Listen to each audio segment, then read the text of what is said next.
Hi and welcome back. This is video 1 of 3 for Chapter 8. Now, Chapter 8 introduces us to the concept of capacitance. And in order to get there, what I'd like you to do is to think about the following situation. So imagine having two very long sheets of metal. So I'll draw one right here. And here's one right here. And we're sort of looking at a side view here. In reality, these things we'll say are squares, and they're basically just two big metal plates that are parallel to each other. Now, these plates are separated by a distance d.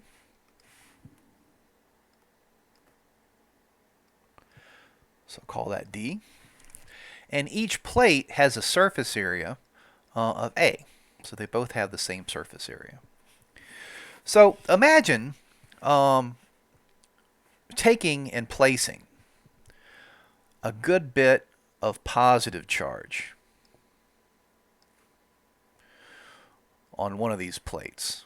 Now, how do you place positive charge there? Well, we know in reality what you're doing is you're moving the negative charge off of it, right? Because the positive charges are locked to the nuclei, of the atoms that make up this metal sheet. Now, for every positive that you have here,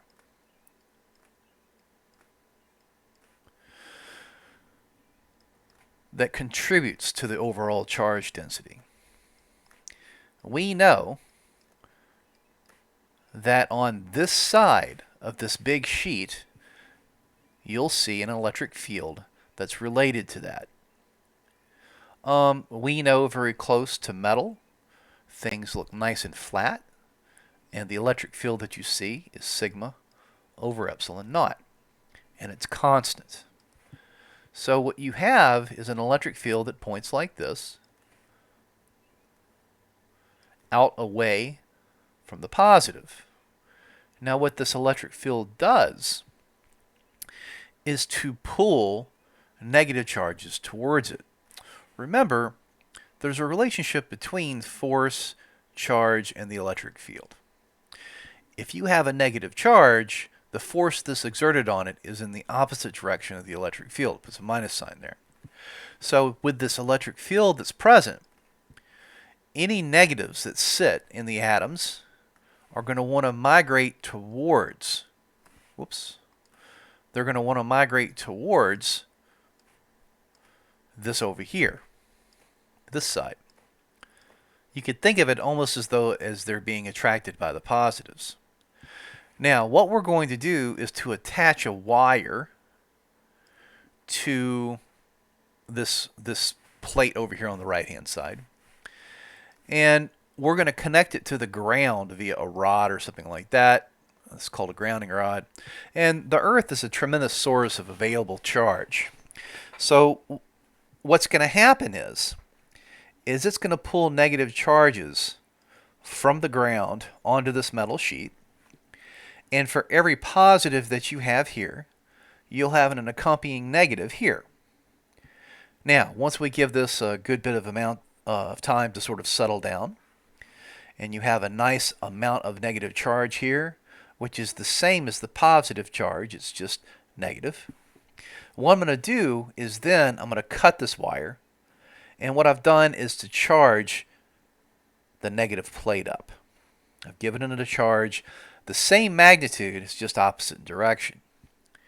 Now, here's the deal. We know for every positive over here, you have an accompanying negative charge.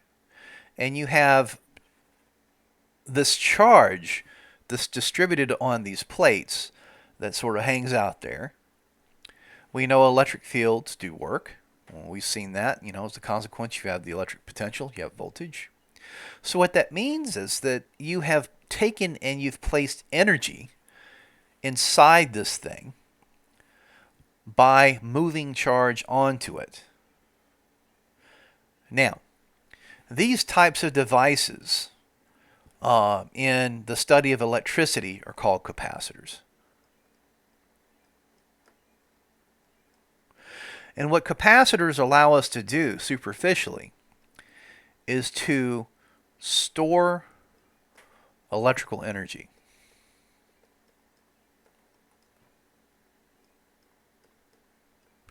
Now they do that by placing charge on them. So you could say that they also store electric charge.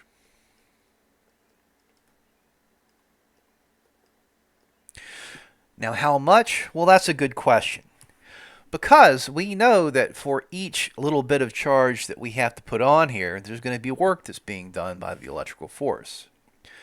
And if you think of that work as being related to electric potential, because we know there's a relationship between work and potential energy, and as a consequence, voltage, then the amount of charge that you're going to see stored on this, if you actually look at this experimentally, is proportional to the amount of work that you have to do to get it on there, or is proportional to the voltage. Now, so let's talk more about this. What we're going to do is we're going to put a constant, which I'm going to call C. It's called capacitance. Okay? In front of this to help handle the proportionality.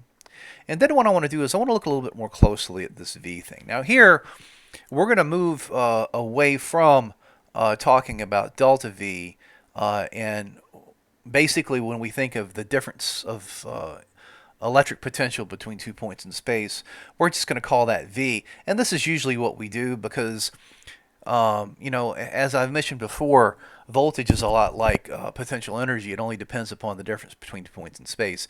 And you're always free to set one of those points in space to have a value of 0.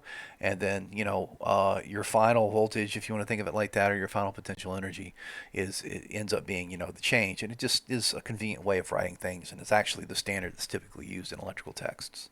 So that said, we know that, you know, there's a relationship between voltage and the electric field, right?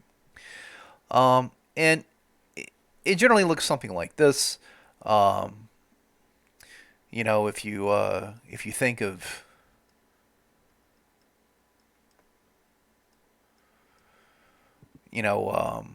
what we talked about in the last chapter when we talked about voltage, this is your relationship right here.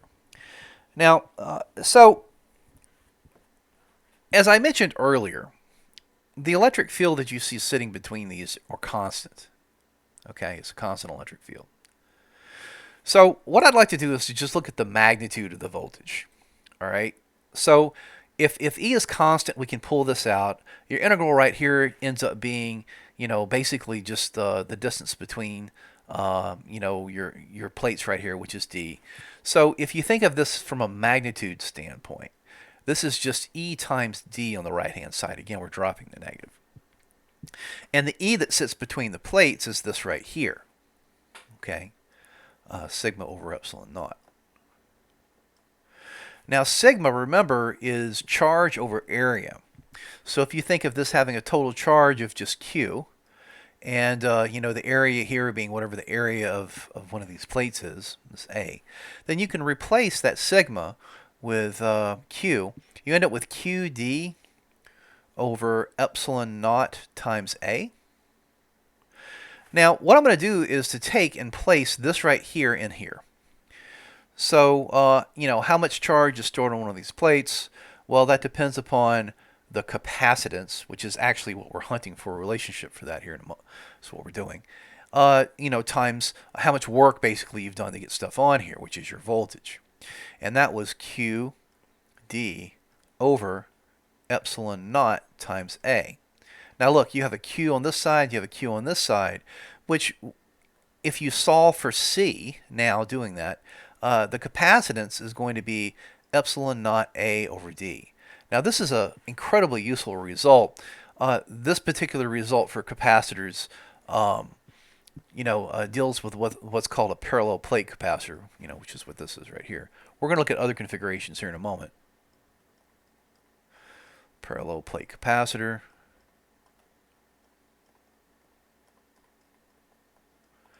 Okay. And what I'd like to point out is that it depends upon geometry, and it also depends upon this epsilon naught thing, which we defined several chapters back as being called the permittivity of free space. Now we're going to be talking more about epsilon naught, in our 3 videos, specifically the last one, as time goes by. That said, this is a geometry thing. Your capacitance here, that is, your ability to store energy inside the void, if you will, between these 2 plates, depends upon the area of the plates and how far apart they are. Now, as a simple example, let's take a look at a capacitor that has, we'll just do an example here. Maybe your plates have an area of 1 square centimeter, and maybe the separation between the 2 plates is 0.1 millimeter. Okay, and what I'd like to do is to find the capacitance. All right, so obviously we need to express this in MKS. So if our area here is 1 square centimeter, and we know that for every 1 meter you have 100 centimeters. Okay, you have to do that twice, that conversion. Then what you end up with here is 1 times 10 to the minus 4th square meters. Likewise, our distance between the plates is 0.1 millimeter. And we know again that there are, for every 1 meter, you have 1,000 millimeters. So this is going to be 0.1 times 10 to the minus 3rd meters. So what's the capacitance? Well, again, it's a geometry game. It's epsilon naught A over D. Epsilon naught is 8.85 times 10 to the minus 12th Coulomb squared per Newton meter squared. Your area here is 1 times 10 to the minus 4th square meters, and the separation between the plates is 0.1 times 10 to the minus 3rd meters. So if you put this in a calculator,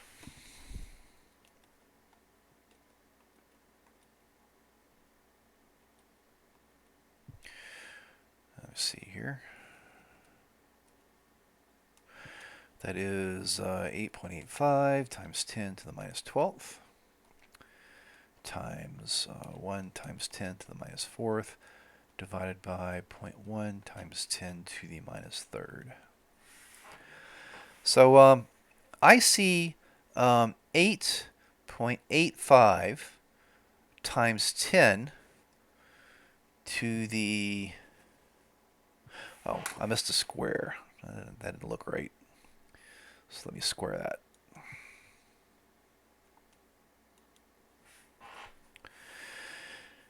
(8.85) times 10 to the minus 16th. Now what's the units here? Well, the unit of capacitance is something called the farad. Okay, named after Faraday, who's somebody we're going to be talking about later on. So here our capacitance is 8.85 times 10 to the minus 16th farads, abbreviated F. So, now let's give this a moment. So let me make sure I don't screw things up.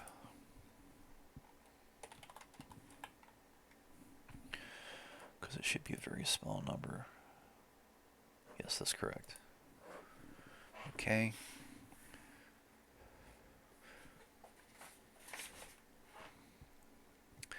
So, basically what your capacitance is telling you is how much work do I need to do in order to get charge onto my capacitor? So the bigger the C, the smaller the V that's required to get the same amount of charge on. So clearly, more capacity, that's where capacitance comes from. More capacity to store charge means more charge for less amounts of work. So, that said, let's take a look at another type of capacitor. Those were parallel plates. In this particular example, I'd like to think about two spheres. So these are spherical capacitors. This is a spherical capacitor.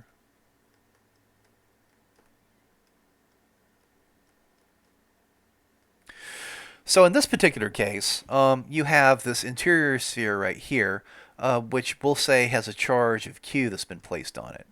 And we know as a consequence what's going to happen is that's going to induce a charge of a minus Q on this one right here. So you have an electric field, that points this way, radially outwards because of the geometry of the situation, like this. Okay. And so let's take a look and see what the capacitance would look like in this particular case. Well, again, remember, Q is equal to C times V, and our V looks like minus the integral of E dot dr. Now again, we're just looking at the magnitude of this, and the reason is because you get a negative charge here, you get a positive charge here. Which charge are we using? Blah blah blah blah. And really, we don't have to worry about that. So between the plates here, this is the realm in which the energy is being stored, and we'll be talking about that again in greater detail in video 3 for this chapter. But between the plates, right in here, this is where we're interested in. This is the area that we're interested in, is here. All right. So I would like to know what the electric field is in between, these two sort of hollow spheres that have charge on them. And that's because this electric field is going to tell us what the potential difference is, and this potential difference is going to help us, relate things to what Q is. Now, again, we're dealing with metal spheres, and the charge sits on the surface. So, again, charge over area is going to be, sigma. So here, though, if you think about, stuff that we've learned in previous chapters dealing with electricity, I know that if I were to use Gauss's law, for example, to figure out what the electric field was, that if I have any sort of spherical conductor that has uniform charge on it, it looks like a point charge. And we know what the electric field looks like due to a point charge. It's 1 over 4 pi epsilon naught Q over R squared. So we know this. We already know what the electric field looks like in between these, just like we knew what the electric field looks like in between these two plates right here. So what I'm going to do is to plug this into this. I'm going to drop the minus sign, since at the end of the day, we really only care about the magnitude. Okay. If you think about E points in this direction radially outwards. This is also the direction of dr, out from the center outwards like that. Just by definition, that's what the incremental distances, or the differential different distances. So when you do this product, this is just E times dr. So our E is 1 over 4 pi epsilon naught Q over R squared. Our R, we got our dr right there. And I'm going to call the inner radius here R1. And I'm going to call the outer radius here R2. Because when we do our integral here, we're starting at the surface of the interior sphere, and we're ending at the surface of the exterior sphere. And these should be capital, like that. Okay, so everything here on the right hand side is a constant with the exception of the r. So my v there is going to look like q over 4 pi epsilon naught, and then I'm integrating dr over r squared from r1 to r2. Now this is easy to do. When you do this, you end up with a minus sign out in front. We know the integration rule for this. This is going to give us 1 over r. So my v here is going to look like q over 4 pi epsilon naught. Now, like I said, you get a minus sign here. But what I'm going to do is to, well, I'll keep the minus sign out there for a reason here in a moment we're going to talk about. So those are constant stuff. You have a 1 over r, and then we're evaluating that from r1 to r2. So this is pretty easy.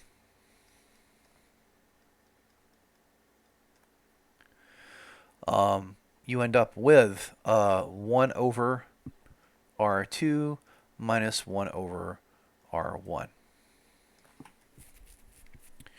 Like that. Now, you know, just to sort of preserve the fact that we want this to be positive, what I'd like to point out here is that R2 here is bigger than R1. So when you do the division here, what happens is that this number here is smaller than this number, which makes this negative. So let's go ahead and let that minus sign go on through.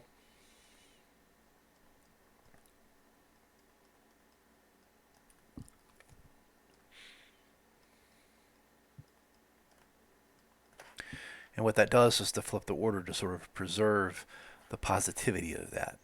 Now, this v is what I want to take in place in this equation right here. So you have q is equal to c times v, and v is going to be q over 4 pi epsilon naught.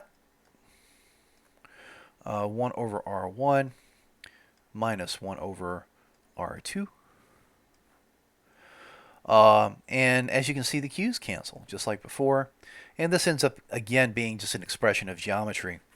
The capacitance here, if you solve for it, is going to be 4 pi epsilon naught divided by, excuse me, 1 over r1 minus 1 over r2. Now what I'm going to do to sort of clean this up a little bit is to multiply this by 1 in the form of r1 r2 over r1 r2. What that's going to do is to go through here and clobber these. It also you know, puts an r1 r2 up here. So this is equal to 4 pi epsilon naught r1 r2 divided by r2 minus r1. Now we're back to where we were before. You know, r2 is bigger than r1, which means that when I do this subtraction here in the denominator, you know, it's going to be positive. So again, if you look here, it's you know, the geometry has changed, and as a consequence, the way the capacitance looks has changed as well. So there is the equation for the capacitance of two concentric spherical shells.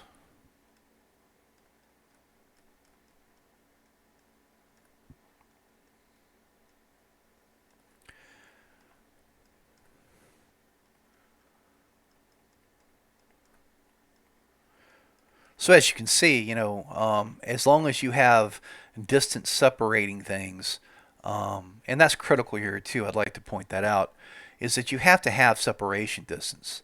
And, you know, at the moment, the separation distance needs to be filled with a vacuum.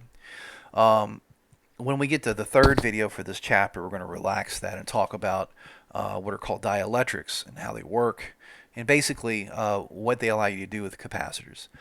But we're not going to do that yet. So as long as you have a void here, a separation distance, then you know, you can store energy between there. And we're going to see how that energy is stored also in the third video. So as one last example of just sort of like how geometry and stuff affects things, I'd like to consider a section of a very, very long, what we call a coaxial capacitor.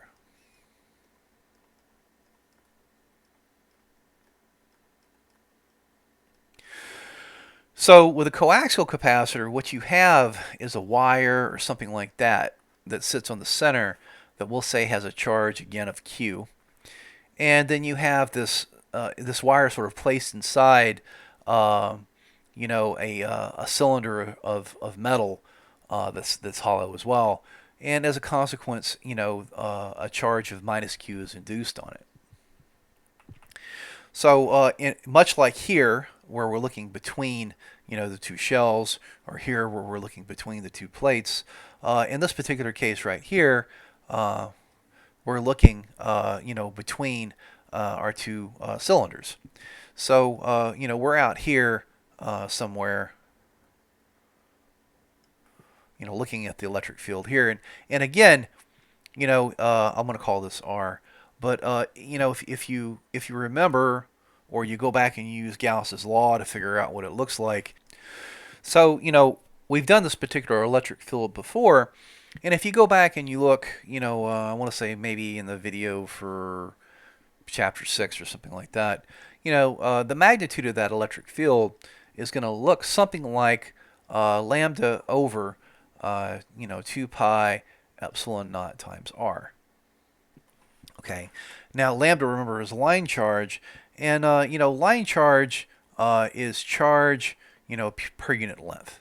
Okay, now I want to be very clear. This is just a small segment of an incredibly long coaxial capacitor.